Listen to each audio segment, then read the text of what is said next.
এখনই যদি ওস্তাদ আপনাকে ধরে সূরা ফাতিহা, দেখবেন 10টা ভুল বের করে ছেড়ে দিবে। এই যে আলহামদুলিল্লাহ, এই হায়ের মাখরাজ গলার মাঝখান থেকে না, যদি আলহামদুলিল্লাহ পড়েন অর্থ দাঁড়ায় সমস্ত প্রশংসা আল্লাহর জন্য। যদি বলেন আলহামদুলিল্লাহ, এটা কোন হা? হায় হাওয়াজ।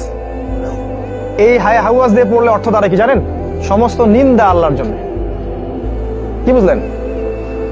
এত সহজ না। আপনি যখন বলেন কুল হুয়াল্লাহু আহাদ, আলিম উলামাকে তো দাম দেয় না মানুষ এখন, তাই না? এত সহজ না ভাই, বহু বছর পড়াশোনা করে এগুলো শিখতে হয়।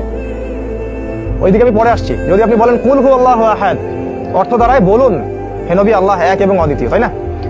শুধু বলেন কুল না বলে বলেন কুল, ছোট কাপ দিয়ে পড়েন, অর্থ দাঁড়াবে খাও, আল্লাহ এক, আপনি খান যে আল্লাহ এক।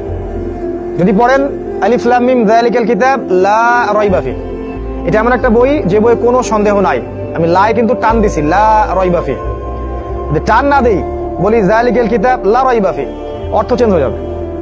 অর্থ হবে এটা এমন একটা বই যে বই অবশ্যই সন্দেহ আছে, এটা এমন একটা বই যে বই অবশ্যই সন্দেহ আছে। ঈমান না কুফর? বুঝতেছেন না কথা? ঈমান না কুফর? কুফর। যদি বলেন কুল ইয়া আইয়ুহাল কাফিরুন, হে কাফেররা, লা আ'বুদু মা তা'বুদুন, আমি তার ইবাদত করি না যার ইবাদত তোমরা করো, এটা তো ঈমান। আর যদি বলেন লা আ'বুদু মা তা'বুদুন, অর্থ আমি অবশ্যই তার ইবাদত করি যার ইবাদত তোমরা করো, এটা কি? কুফর। তো মাখরাজ, মদ, এই জিনিসগুলো ভালো করে শিখে তাসবিদের সাথে কোরআন তেলাওয়াত করতে হবে। চেষ্টা করেন, তারপরে যদি না আসে আল্লাহ মাফ করে দিবেন ইনশাআল্লাহ।